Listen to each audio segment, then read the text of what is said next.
Okay. Hi, good morning. I am María Cano Ballesteros, and this is my project of this year, Escribir el futuro y la era de las tecnologías. ¿Estamos preparados? Bueno, para comenzar, hemos dividido la presentación de este trabajo en una introducción, donde explico por qué he elegido este tema, un marco teórico para explicar conceptos muy básicos para entender todo el trabajo, implicaciones morales y filosóficas, donde también hay un pequeño apartado de derechos de las máquinas, objetivos, entrando ya en el trabajo de campo, las materiales y metodologías utilizados para llevar este a campo, los resultados y las conclusiones. Ante todo, también os quiero decir que a lo mejor hablo un poco rápido y si tengo que hablar un poco más lento, que no hay problema, que me digáis de más lento. Bueno, este trabajo ha surgido como una búsqueda justificada de términos muy importantes como es el transhumanismo, poshumanismo, inteligencia artificial o biotecnología, que han servido para contextualizar el trabajo y además pues como hilos para ir desviando y poder sacar todo el trabajo de investigación adelante. Las primeras preguntas que surgían sobre todo es pues, ¿qué es un cyborg? O el concepto de humano-máquina, o si las máquinas pueden tener derechos. Así que siguiendo con este hilo vamos a empezar a explicar lo que es el transhumanismo y el poshumanismo, que son los conceptos más básicos para entenderlo todo. El transhumanismo es una corriente filosófica que busca el cambio de la esencia biológica por medio de la implementación de la biotecnología, dejando así el cuerpo humano como una herramienta meramente determinista e intentando acelerar el proceso evolutivo.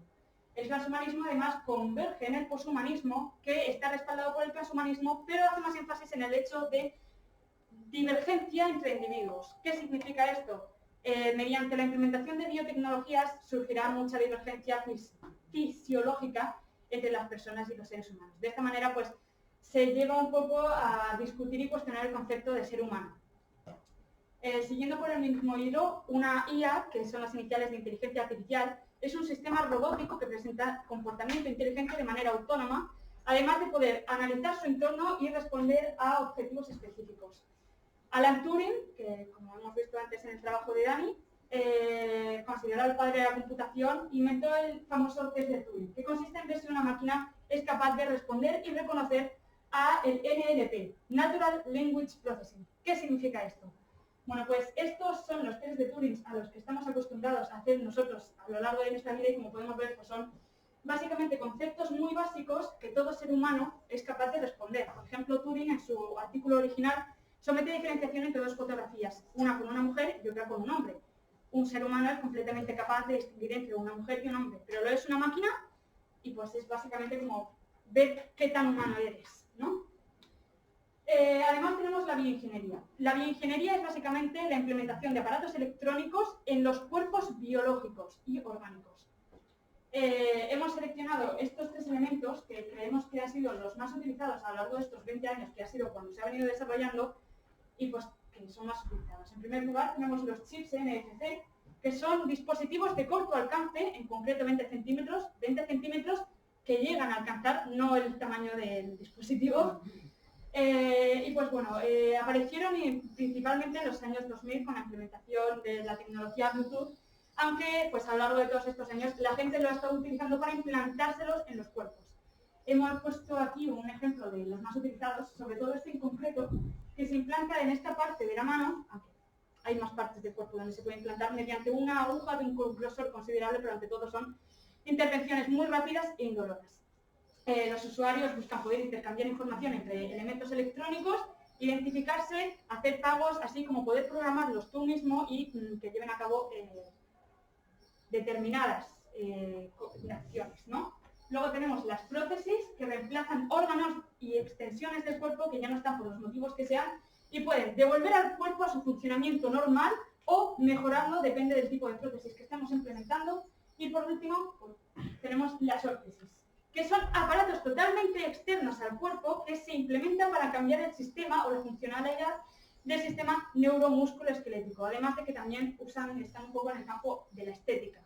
Y sería, por ejemplo, un exoesqueleto que usarían en el ejército, ¿no?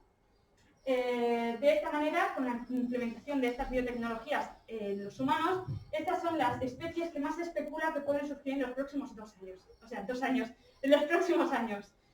En primer lugar tenemos los cyborgs, muy conocidos por todos, que son como lo más bajo de la bioingeniería, ¿no? Lo primero que surgiría, de hecho, que ya existen. son organismos totalmente biológicos que implementan a su esencia, a su naturaleza, aparatos electrónicos. Y una persona con un marcapasos es un cyborg.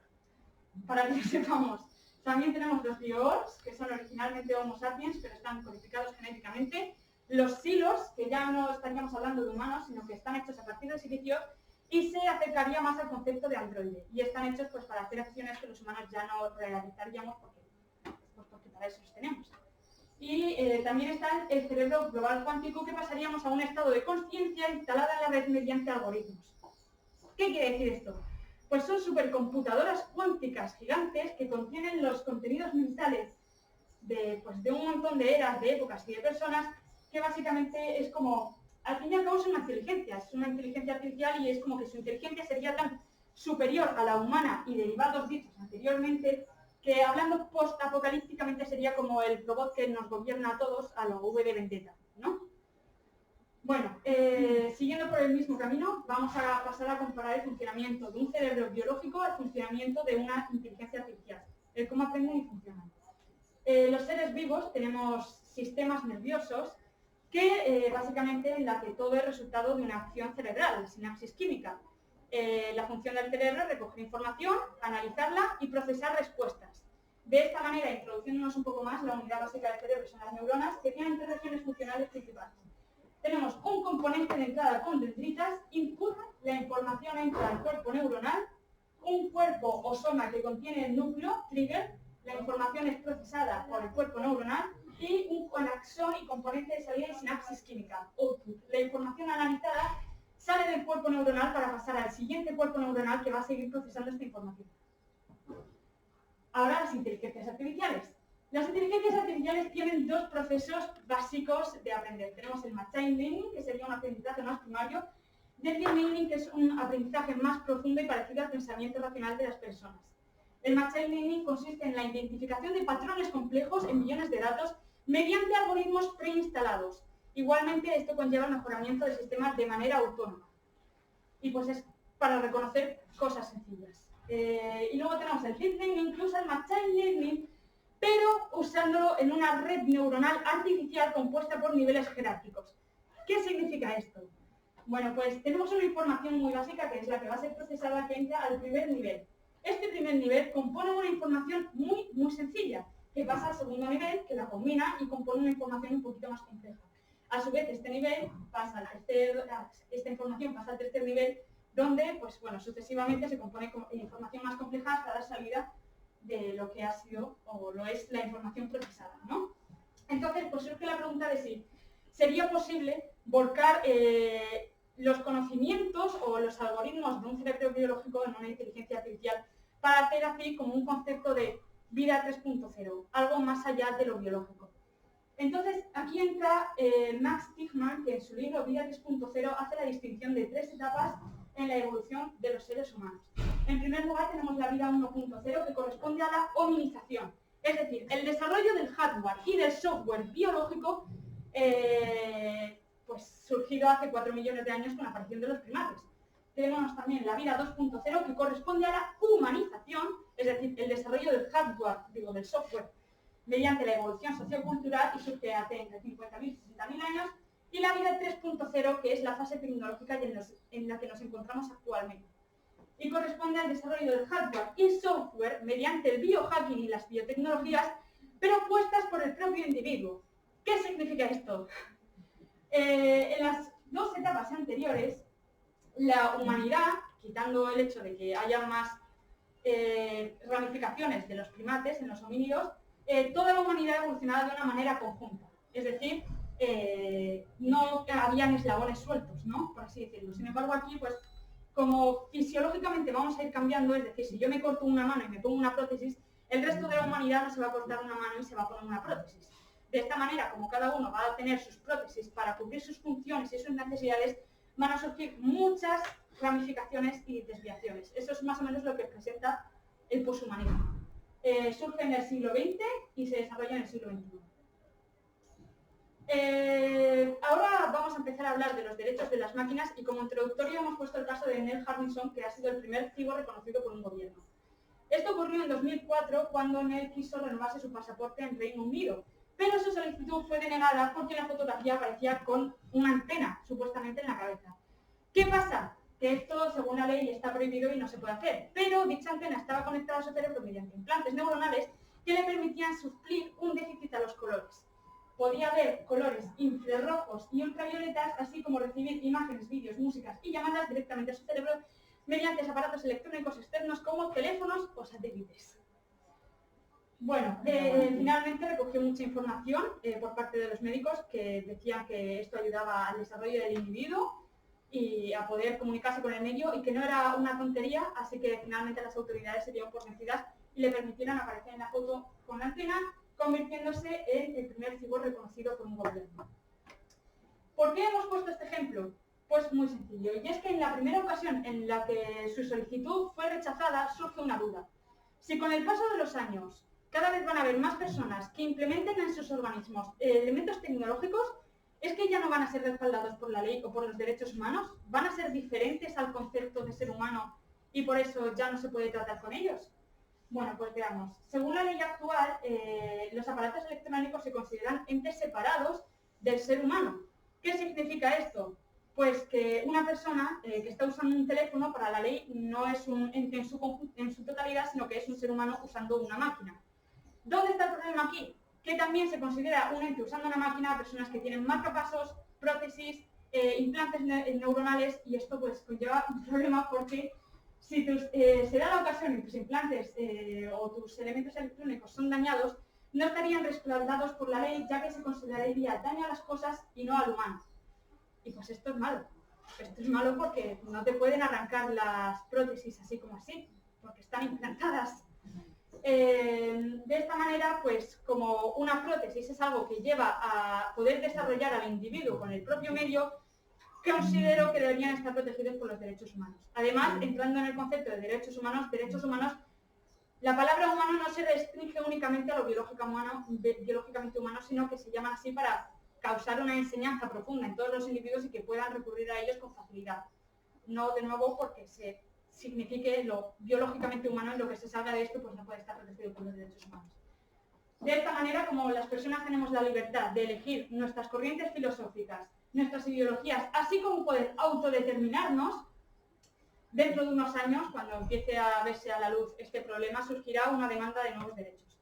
En primer lugar, habrá una demanda de derechos a tener prótesis. ¿Qué significa esto? Las personas que hayan perdido sus órganos por lo que sea y no hayan recibido sus prótesis todavía, pedirán derecho a tenerlas. También habrán individuos que pedirán derecho a poder ser mejorados biotecnológicamente, al igual que otros pedirán derecho a no tener imposiciones biotecnológicas. Finalmente, habrán derechos adicionales que surgirán gracias a las capacidades nuevas adquiridas gracias a la implementación de estas biotecnologías. Por último, ya con el marco teórico, los responsables de crear nuevas inteligencias IAs, inteligencias artificiales y biotecnología, ya que pues si es algo que se implementa en los cuerpos humanos y que va a ser algo tan abundante, es algo que tiene mucho peso y que recae y conlleva mucha responsabilidad. Así que de nuevo los responsables principales serán los propios desarrolladores e ingenieros de estas tecnologías, que tendrán que aconsejar a los gobiernos y anticiparse a los problemas de desarrollo que puedan surgir. Igualmente también se propuso la práctica de las 4P para este tipo de casos, que consiste en prudencia con el desconocido, prevención de posibles daños, precaución ante el uso indiscriminado y protección de los excluidos socialmente. Terminando ya con esto, los objetivos del trabajo de campo. Bueno, mis objetivos eran estimar la capacidad y adaptación a las nuevas tecnologías, así como ver qué generación hace mayor y mejor uso de las tecnologías, además del grado de asimilación y tolerancia a las nuevas tecnologías, valga la redundancia. Para llevarlo a cabo se hicieron 130 encuestas, de las cuales un 43,4% son hombres y un 56,6% son mujeres. Los datos se organizaron en 3 grupos por generaciones. Generación Z y Millennials, donde hay 79, Generación X, donde hay 32, y Baby Boom, donde hay 19. Pasando ya a los resultados, lo primero que podemos ver es los usos de la tecnología, y es que en los 3 grupos los usos más votados siempre son para los estudios y trabajo, además de obtener información rápida y eficaz. Igualmente, en todas las generaciones hay un tercer uso más votado, que varía dependiendo de la generación. Por ejemplo, en la generación Z y millennials es para juegos y ocios y en la generación X es para relacionarse con otros humanos. Esto es muy interesante porque cuando se les pregunta que si utilizan la tecnología como primer medio para comunicarse con otros seres humanos, resulta que en la generación Z podemos ver un 55,69% que sí lo utilizan como primer medio, y sin embargo en la generación X y el Baby Boom, que son las mayores, podemos ver todo lo contrario, y es que tan solo un 9,38% en la X y un 15,79% en el Baby Boom pues han votado que sí. Y esta extrapolación demuestra un poco como el mayor uso que hace la generación Z y millennials al uso de las tecnologías. También se les compara qué opinan acerca de tecnologías como el 3G y 4G, que son tecnologías más antiguas y que ha dado tiempo a procesarlas, con la tecnología 5G, que es algo más nuevo, más polémico y que, pues bueno, tus opiniones pueden estar más receladas en este momento, ¿no? Y es sorprendente porque en el 3G y en el 4G se ve una actitud muy pasiva al desarrollo de las tecnologías. A su vez están como a favor, pero como que no. Y sin embargo, pues aquí se ve mucho más recelo, porque aquí, a pesar de que también había mucha aceptación por parte de todas las generaciones, en esta pues podemos ver un gran grupo de votantes en todas las generaciones que tienen aceptación con reservas. En plan, tecnología sospechosa. Lo que demuestra un poco que el paso del tiempo ayuda a la asimilación de las tecnologías. Igualmente, de nuevo en la generación Z podemos ver un gran grupo de personas que están totalmente a favor del desarrollo de estas tecnologías. Cuando se les pregunta sobre qué es la bioingeniería, porque la encuesta se dividió en dos apartados, tecnologías y bioingeniería, pues aunque un 65,38% de los entrevistados totales conocen a alguien que implementa estas tecnologías, en la generación Z y millennials no se corresponde mucho. Sin embargo, en el Baby Boom y en la generación X sí, y también de nuevo se ve un poco como que con el paso de los años o el aumento de la edad, como que aumentan los conocimientos acerca de las tecnologías y la reflexión, ¿no? Y pues en la generación Z y millennials es terrible porque un menos del 50% sabes lo que es la bioingeniería. Siguiendo por esta misma línea, se puso distinción diferentes situaciones hipotéticas. La primera es que un familiar queda totalmente inmovilizado de cuello para abajo, de manera en la que todavía puede comunicarse con el medio, pero pues no puede moverse ni nada. Y se le propone poder usar tecnología no invasiva, es decir, exoesqueletos y prótesis mecánicas. Y en la segunda situación, esto ocurre lo mismo, solo que esta vez queda totalmente inmovilizado también en la cabeza, haciendo imposible la comunicación con el medio, y se le propone el uso de tecnologías invasivas, es decir, chips cerebrales y por el estilo. Y los resultados son terribles, en mi opinión, porque cuando se trata de tecnología invasiva, podemos ver que en todos los grupos, casi todos, siempre están totalmente a favor y en que sí, que sería una primera solución a tomar.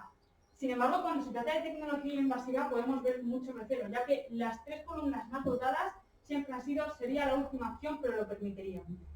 Y esto pues también da que pensar el hecho de la cantidad de reflexión acerca de la bioingeniería que tienen las personas hoy en día.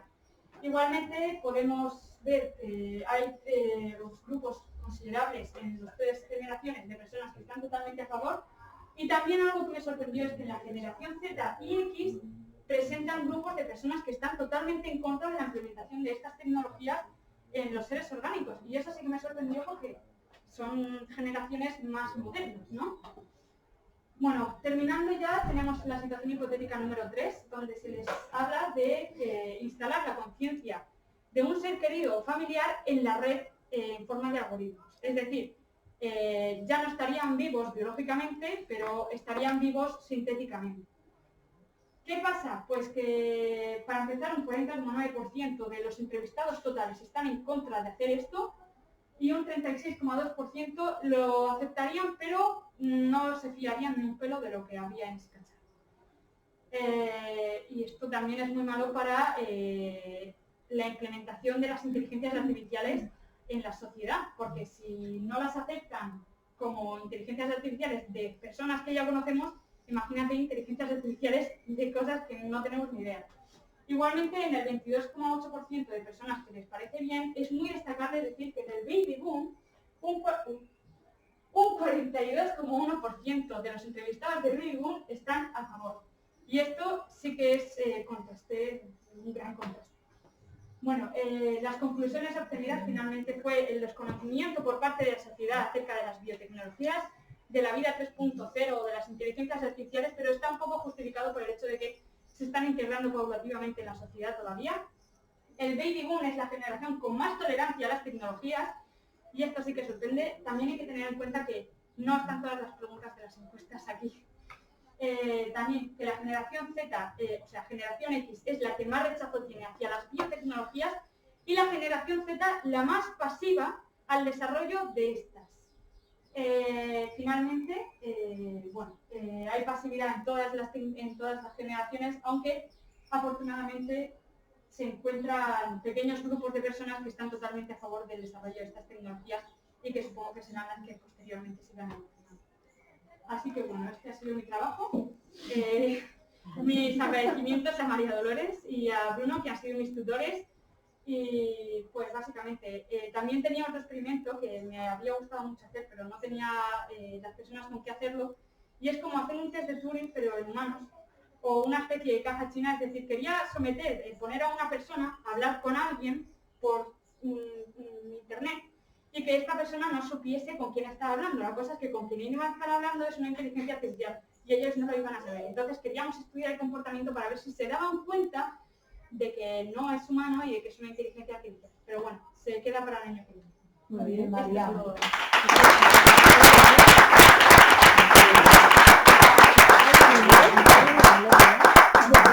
Gracias.